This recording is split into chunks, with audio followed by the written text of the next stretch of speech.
سلام ጥዕና ሃበለይ ናይ ማዕዲ ጥዕና ቻናል ተኸታተልቲ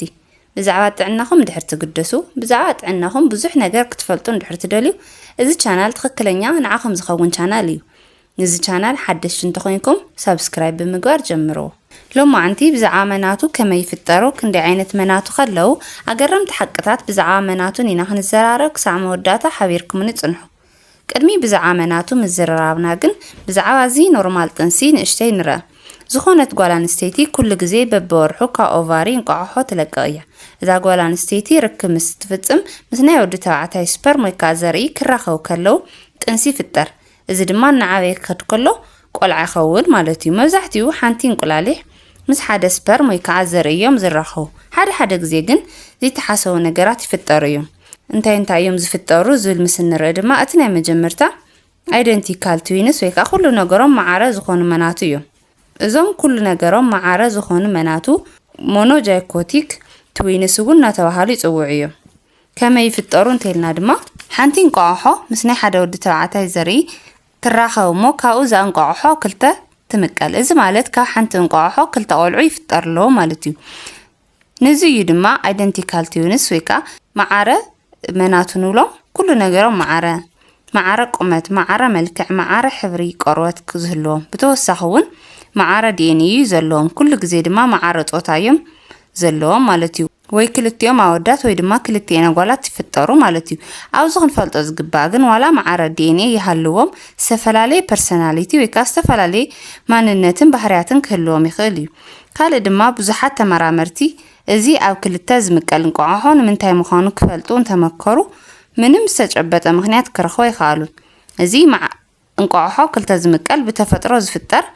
ነገር እዩ ማለት እዩ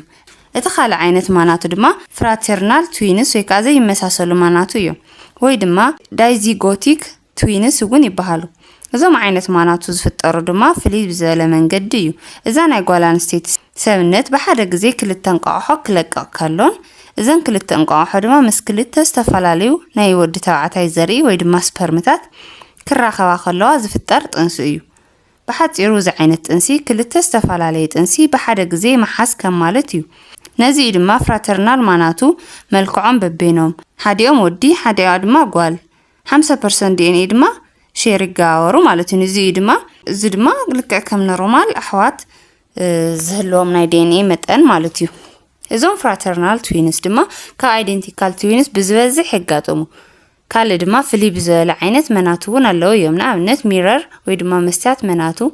እዚኦም ዓይነት መናቱ ነንባዕሎም ሪፍሌክሽን እዮም ካልእ ድማ ኮንጆይንድ ትዊንስን ካልኦትን ምጽዋዕ ይከኣል እዩ እዞም ልዕሊ ኢለ ዝገለጽክዎም ዘይተለመዱ እኳ እንተኾነ ግን ድማ ተፈጥሮ ከመይ ፍልይ ዝበለን ዘደንቕን ምዃኑ እዮም ዝሕብሩና መናቱ ናይ ምፍጣር ዕድል ዝውስኽኸ እንታይ እዮም እንተኢልና መናቱ ናይ ምፍጣር ዕድል ዝውስኹ ምክንያታት እንታይ ይመስለኩም ቀፂልና ንሪኦ ይኸውን እቲ ናይ መጀመርታ ናይ ቤተሰብ እዩ እዚ ማለት ኣብ ዘርኡኹም ቅድም ኢሎም መናቱ ዝወለዱ ቤተሰብ እንድሕር ሃልዮምኹም ብፍላይ ብናይ ኣዴኹም ዓሌት ወይ ከዓ ብናይ ኣዴኹም ዘርኢ መናቱ ናይ ምውላድ ዕድል እንድሕር ሃልዩ መናቱ ናይ ምውላድ ዕድልኩም ዝለዓለ ይኸውን ማለት እዩ እቲ ካልኣይ ምክንያት ድማ ዕድመ እዩ ልዕሊ 30 ዓመት ዝኾና ደቂ ኣንስትዮ ብዙሕ ግዜ ካብ ሓደ እንቁላሊሕ ንላዕሊ ይለቃ እየን ስለዚ በዚ ምክንያት መናቱ ናይ ምፍጣር ዕድል ይውስኽ ማለት እዩ ካልእ ድማ ናይ ሕሉፍ ጥንስታት እውን እዚ ማለት ብዙሕ ግዜ ጠኒስክን ተነይርክን ብዙሕ መናቱ ናይ ምፍጣር ዕድልክን ዝለዓለ ይኾንሎ ማለት እዩ ካልእ እውን ፈርቲሊቲ ትሪትመንትስ ኣብዚ ክትፈልጥዎ ዝግባእ ግን ናይ መናቱ ጥንሲ ብጣዕሚ ደስ ዝብል እኳ እንተኾነ ግን ድማ ካብ ኖርማል ጥንሲ ንላዕሊ ፍልይ ዝበለ ክትትልን እንክብካቤን የድልዮ እዩ ካልእ ናይ መናቱ ጥንሲ ሓደ ዘስጉኡ ነገራት ክህልውዎ ይኽእሉ እዮም ንኣብነት ኣብ ዘይግዜኦም ምውላድ ብጣዕሚ ደቅቕቲ ወይ ድማ ንኡስ ክብደት ሰውነት ዘለዎም ቆልዑ ምውላድ ነዛ ነብሰ ፁር ኣደ እውን ብጣዕሚ ክትጨናነቕን ክኸብዳን እውን ይኽእል እዩ ነዚ እዩ ድማ ብተኸታታሊ ቼክ ኣፕ ክትገብሩ ዝምከር ማለት እዩ ስለዚ ብዛዕባ መናቱ ክትፈልጥዎም ተደልዩ ነገራት ኣብዚ ቪድዮ ረኺብኩም ከም ትኾኑ ተስፋ ይገብር ኣብዚ ቪድዮ ሓድሽ ነገር እንድሕር ተማሂርኩም ላይክ ነዚ ቪድዮ ድማ ናብ ብዙሓት ክበጻሕ ሼርን ጥያቄ እንድሕር ሃልይኩም ድማ ኣብ ኮመንት መጽሓፍ ቦታ ክትጽሕፉ ትኽእሉ ኢኹም ኣብ ቀጻሊ ብኻሊእ ጠቓሚ ቪድዮ ክሳብ ንራኸብ ሰላም ጥዕና ሃበለይ ናይ ማዕዲ ጥዕና ቻናል ተኸታተልቲ ብዛዕባ ጥዕናኹም ድሕር ትግደሱ ብዛዕባ ጥዕናኹም ብዙሕ ነገር ክትፈልጡ ድሕር ትደልዩ እዚ ቻናል ትክክለኛ ንዓኹም ዝኸውን ቻናል እዩ እዚ ቻናል ሓደሽቲ እንተኾይንኩም ሰብስክራይብ ብምግባር ጀምሩ ሎማዓንቲ ብዛዕባ መናቱ ከመይ ይፍጠሩ ክንደይ ዓይነት መናቱ ከለው ኣገረምቲ ሓቅታት ብዛዕባ መናቱን ኢና ክንዘራረብ ክሳዕ መወዳእታ ሓቢርኩም ንጽንሑ ቅድሚ ብዛዕባ መናቱ ምዝራራብና ግን ብዛዕባ እዚ ኖርማል ጥንሲ ንእሽተይ ንረአ ዝኾነት ጓል ኣንስተይቲ ኩሉ ግዜ በብወርሑ ካብ ኦቫሪ እንቋቑሖ ትለቅቕ እያ እዛ ጓል ኣንስተይቲ ርክብ ምስ ትፍጽም ምስ ናይ ወዲ ተባዕታይ ስፐርም ወይ ከዓ ዘርኢ ክራኸቡ ከለው ጥንሲ ይፍጠር እዚ ድማ ንዓበይ ክኸድ ከሎ ቆልዓ ይኸውን ማለት እዩ መብዛሕትኡ ሓንቲ እንቁላሊሕ ምስ ሓደ ስፐርም ወይ ከዓ ዘርኢ እዮም ዝራኸቡ ሓደ ግዜ ግን ዘይተሓሰቡ ነገራት ይፍጠሩ እዮም እንታይ እዮም ዝፍጠሩ ዝብል ምስ ንርኢ ድማ እቲ ናይ መጀመርታ አይደንቲካል ትዊንስ ወይ ከዓ ኩሉ ነገሮም ማዓረ ዝኾኑ መናቱ እዮም እዞም ኩሉ ነገሮም ማዓረ ዝኾኑ መናቱ ሞኖጃይኮቲክ ትዊንስ እውን እናተባሃሉ ይጽውዑ እዮም ከመይ ይፍጠሩ እንተልና ድማ ሓንቲ እንቋቑሖ ምስ ናይ ሓደ ወዲ ተባዕታይ ዘርኢ ክራኸቡ ሞ ካብኡ እንቋቑሖ ክልተ ትምቀል እዚ ማለት ካብ ሓንቲ እንቋቑሖ ክልተ ቆልዑ ይፍጠርሎ ማለት እዩ ነዚ እዩ ድማ አይደንቲካል ትዊንስ ወይ ከዓ ማዓረ መናቱ ንብሎም ኩሉ ነገሮም ማዓረ ቁመት ማዓረ መልክዕ ማዓረ ሕብሪ ቆርበት ክዝህልዎም ብተወሳኺ እውን ማዓረ ዲኤንኤ ዘለዎም ኩሉ ግዜ ድማ ማዓረ ጾታ እዮም ዘለዎም ማለት እዩ ወይ ክልቲኦም ኣወዳት ወይ ድማ ክልቲአን ኣጓላት ይፍጠሩ ማለት እዩ ኣብዚ ክንፈልጦ ዝግባእ ግን ዋላ ማዓረ ዲኤንኤ ይሃልዎም ዝተፈላለየ ፐርሰናሊቲ ወይ ከዓ ዝተፈላለየ ማንነትን ባህርያትን ክህልዎም ይኽእል እዩ ካልእ ድማ ብዙሓት ተመራመርቲ እዚ ኣብ ክልተ ዝምቀል እንቋቑሖ ንምንታይ ምዃኑ ክፈልጡ እንተመከሩ ምንም ዝተጨበጠ ምክንያት ክረኽቦ ይኽኣሉ እዚ እንቋቑሖ ክልተ ዝምቀል ብተፈጥሮ ዝፍጠር ነገር እዩ ማለት እዩ እቲ ካልእ ዓይነት ማናቱ ድማ ፍራተርናል ትዊንስ ወይ ከዓ ዘይመሳሰሉ ማናቱ እዮም ወይ ድማ ዳይዚጎቲክ ትዊንስ እውን ይበሃሉ